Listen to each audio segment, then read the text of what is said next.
Hello दोस्तों। आज हम बात करने वाले हैं ग्रुप डी के एग्जाम्स में पूछे गए मोस्ट इम्पॉर्टेंट क्वेश्चंस की। लेकिन उसके पहले अगर आप इस चैनल पर नए हैं तो चैनल को सब्सक्राइब कर लीजिए और वीडियो अच्छी लगे तो वीडियो को लाइक करते हुए चलिएगा, ठीक है, ताकि आपको आने वाली वीडियोस की नोटिफिकेशन मिलती रहे। तो चलिए शुरू करते हैं पहले क्वेश्चन से। पहला क्वेश्चन है, अंडे के किस भाग में प्रोटीन की मात्रा सबसे अधिक होती है? तो गाइस इसका राइट आंसर आपका रहने वाला option C, egg white. Egg white में सबसे ज्यादा प्रोटीन की मात्रा होती है, ठीक है। देखिए अंडे में दो भाग होते हैं, एक एग व्हाइट होता है और एक येलो वाला पार्ट होता है। येलो वाला पार्ट को बोलते हैं योक, ठीक है, और व्हाइट वाले पार्ट को बोलते हैं एग व्हाइट। और सबसे ज्यादा जो प्रोटीन है ना वो एग व्हाइट में होता है। इसीलिए जब कभी कभी आप डॉक्टर के पास जाते हैं तो आपको एडवाइस करते हैं कि ज्यादातर कोशिश करिए एग व्हाइट खाने की, ठीक है। मानव त्वचा में पाया जाने वाला वर्णक है। फ्रेंड्स, सवाल ये है कि जो ह्यूमन बॉडी है, हमारा जो शरीर है, हमारे शरीर का जो कलर है ना, किसी की वाइट होती है, किसी की थोड़ी ब्लैक होती है, वो किस वजह से होती है? कौन से पिगमेंट की वजह से हमारी स्किन का कलर डिसाइड होता है? तो इसका राइट आंसर है आपका ऑप्शन ए, मेलानिन पिगमेंट, ठीक है। तो इसको आप याद रखिएगा, इस काफ़ी इंपॉर्टेंट है, सवाल आपसे काफ़ी बार पूछा गया है। गाय के दूध में किसके कारण पीलापन रहता है? तो फ्रेंड्स इसका राइट आंसर है आपका ऑप्शन बी, केराटिन। केराटिन की वजह से गाय का जो दूध होता है ना, हल्का पीलापन का कलर में होता है, तो इसको भी ध्यान रखिएगा, काफ़ी इंपॉर्टेंट है। अगला सवाल है, एचआईवी की खोज की थी? तो फ्रेंड्स सवाल ये है कि एचआईवी की खोज किन्होंने की थी, उनका नाम आपको बताना है। तो आपका राइट आंसर हो जाएगा यहाँ पे ऑप्शन डी, लोक माउंटेनियर ने। देखिए इन्होंने 1983 में एचआईवी की खोज की थी, एचआईवी वायरस की खोज की थी, ठीक है। और इसके लिए इनको 2008 में नोबेल प्राइज भी मिला है, तो इसको भी आप याद रखिएगा। और एचआईवी वायरस की खोज इन्होंने 1983 में की है, ठीक है। अगला सवाल है, मनुष्य को सर्वाधिक ऊर्जा प्राप्त होती है, मतलब किससे प्राप्त होती है? वसा से, प्रोटीन से, विटामिन से या फिर कार्बोहाइड्रेट से? तो फ्रेंड्स सबसे ज़्यादा जो एनर्जी है ना वो प्राप्त होती है हमें ऑप्शन ए, वसा से, यानी कि फैट से, ठीक है। प्रोटीन से हमारा मसल का निर्माण होता है, हमारे सेल्स बनते हैं, तो इसको आप याद रखिएगा। विटामिन की अगर बात करें तो विटामिन बहुत ही कम अमाउंट में हमारे बॉडी को चाहिए, इसलिए कुछ मिलीग्राम्स हमें चाहिए, ठीक है। इसके अलावा कार्बोहाइड्रेट काफ़ी ज़रूरी है, क्योंकि कार्बोहाइड्रेट से ही हमारे जो ब्रेन का फंक्शन है ना, कार्बोहाइड्रेट पे ही डिपेंड करता है, ठीक है। शरीर में वसा का संग्रहण मुख्यतः होता है, मतलब हमारा जो बॉडी है उसमें फैट कहाँ पे स्टोर रहता है, कहाँ पे जा करके जमा होता है, संग्रहण कहाँ पे होता है उसका? तो इसका राइट आंसर आपका हो जाएगा ऑप्शन बी, चर्बी। हमारे शरीर में जो फैट है ना वो चर्बी के रूप में मुख्यतः जो है वो जमा रहता है, संग्रह रहता है, ठीक है। शरीर में सूक्ष्मतम इकाई क्या है? फ्रेंड्स हमारे बॉडी का जो सबसे स्मॉलेस्ट यूनिट है ना उसे हम बोलते हैं सेल, ठीक है। ऑप्शन ए, सेल बोल लो या फिर कोशिका बोल लो, ठीक है, एक ही बात है। तो हमारे बॉडी की सबसे सूक्ष्मतम इकाई क्या है? कोशिका। यानी कि हमारा जो पूरा बॉडी है ना वो सेल से मिल करके बना हुआ है। कैसे एक दीवार जो है वो ईंट से मिल करके बना होता है, तो दीवार के लिए सबसे मतलब सूक्ष्मतम इकाई क्या है? ईंट है। वैसे ही हमारी बॉडी के लिए जो सूक्ष्मतम इकाई है, जो स्मॉलेस्ट यूनिट है वो है सेल। इसको आप याद रखिएगा, ठीक है। नेक्स्ट क्वेश्चन है, कपास प्राप्त होता है कलिका से, बीज से, जड़ से या फिर फल से? तो फ्रेंड्स जो कपास है ना, जो कॉटन है, हमें बीज से मिलता है, ऑप्शन बी इसका राइट आंसर है। और कपास को उगाने के लिए सबसे बढ़िया जो मिट्टी है वो है ब्लैक सॉइल। तो कभी कभी सवाल ये भी बनता है कि कपास किस तरीके की मिट्टी में उगाई जाती है? तो ब्लैक सॉइल में उगाई जाती है, काली मिट्टी में उगाई जाती है, ठीक है। नेक्स्ट क्वेश्चन है, नेत्रदान में नेत्र के किस भाग को दान किया जाता है? तो गाइज इसका राइट आंसर आपका हो जाएगा ऑप्शन बी, कॉर्निया, ठीक है। जब हम कोई कहता है ना कि आई डोनेट कर रहा हूँ मैं, तो इसका मतलब है कि उसका कॉर्निया दान हो रहा है, कॉर्निया किसी को दिया जा रहा है, ठीक है। इसके अलावा अगर रेटिना की बात करें तो रेटिना पे क्या है? इमेज का फॉर्मेशन होता है, ओके। और आइरिस जो है ना, कितनी लाइट हमारे आंखों में जाएगी ये आइरिस पे ही डिपेंड करता है, तो इसको भी आप याद रखिएगा। नेक्स्ट क्वेश्चन है, सबसे कम जल की आवश्यकता किसे होती है? तो फ्रेंड्स इन ऑप्शंस में सबसे कम जल जिसे चाहिए वो है खजूर, ऑप्शन सी, ठीक है। इसके अलावा अगर हम बात करें सेब की, तो सेब में होता है विटामिन ए, तो इसको भी आप याद रखिएगा, काफ़ी इंपॉर्टेंट है ये।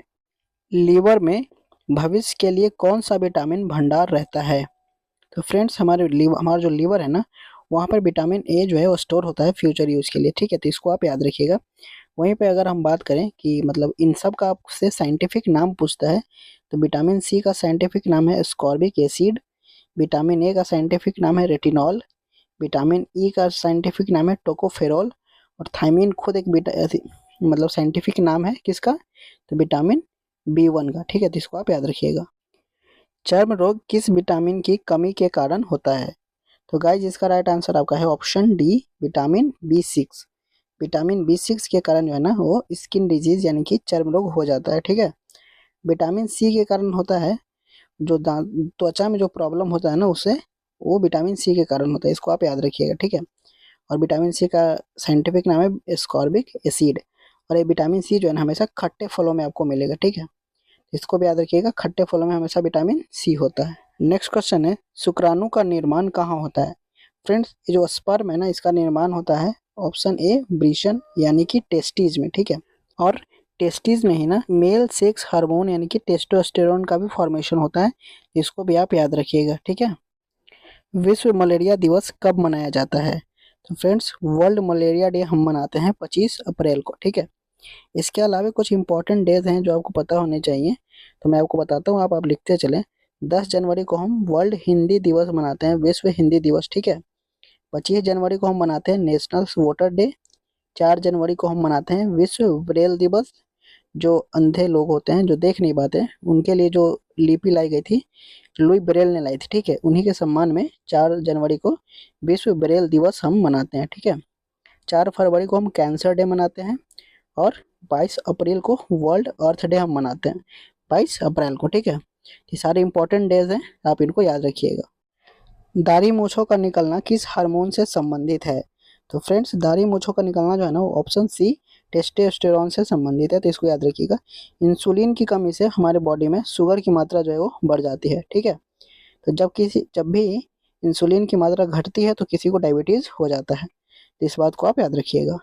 नेक्स्ट क्वेश्चन है, हृदय रोगियों को क्या ज़्यादा नहीं लेना चाहिए? तो फ्रेंड्स जिनको हार्ट की बीमारी होती है ना वो ऑप्शन बी, वसा यानी कि फैट कम लेते हैं, ठीक है। यानी कि तला भुना उनको नहीं खाना होता है। विटामिन, प्रोटीन और कार्बोहाइड्रेट के बारे में पहले मैं आपको बता चुका हूँ, तो आप उसको याद जरूर रखिएगा। नेक्स्ट क्वेश्चन है, लकवा किस विटामिन की कमी के कारण होता है? तो फ्रेंड्स जो लकवा है ना वो विटामिन B7 की कमी से होता है, तो इसको याद रखिएगा, काफ़ी इंपॉर्टेंट है। विटामिन डी की कमी से बच्चों में रिकेट्स नाम की बीमारी हो जाती है, जो हड्डियां कमजोर हो जाती है उनकी, ठीक है। विटामिन सी मैं आपको ऑलरेडी बता चुका हूँ, ठीक है। नेक्स्ट क्वेश्चन है, शरीर के किस भाग में पित्त का निर्माण होता है? पित्त यानी कि बाइल जूस। तो फ्रेंड्स हमारे बॉडी में जो लीवर है ना वो पित्त का निर्माण करता है, बाइल का निर्माण करता है, ठीक है। ये काफ़ी इंपॉर्टेंट है, भोजन को पचाने में, स्मॉल इंटेस्टाइन में ये भोजन को हमारे पचाने में हमारी मदद करता है, ठीक है, तो इसको ध्यान रखिएगा, पित्त का निर्माण लीवर में होता है। नेक्स्ट क्वेश्चन है, थैलीसीमिया एक आनुवांशिक बीमारी है, यह किसी को प्रभावित होती है, मतलब किस बॉडी के किस जगह पे इसका प्रभाव होता है? तो ऑप्शन ए, रुधिर, ठीक है, तो इसको याद रखिएगा। और ये एक आनुवांशिक बीमारी है, जेनेटिक डिजीज है, तो इसको भी आप ध्यान में रखिएगा। कहीं कहीं आपसे ये भी पूछ लेता है कि थैलीसीमिया जेनेटिक बीमारी है या नहीं, ठीक है। नेक्स्ट क्वेश्चन है, मानव में मुख्य नाइट्रोजनी अपशिष्ट है? फ्रेंड्स ह्यूमन बॉडी में सबसे मेन जो नाइट्रोजनी अपशिष्ट होता है वह है यूरिया, और ये अमोनिया के वजह से बनता है हमारे लीवर में, तो इस क्वेश्चन का आपका राइट आंसर हो जाएगा ऑप्शन बी, यूरिया।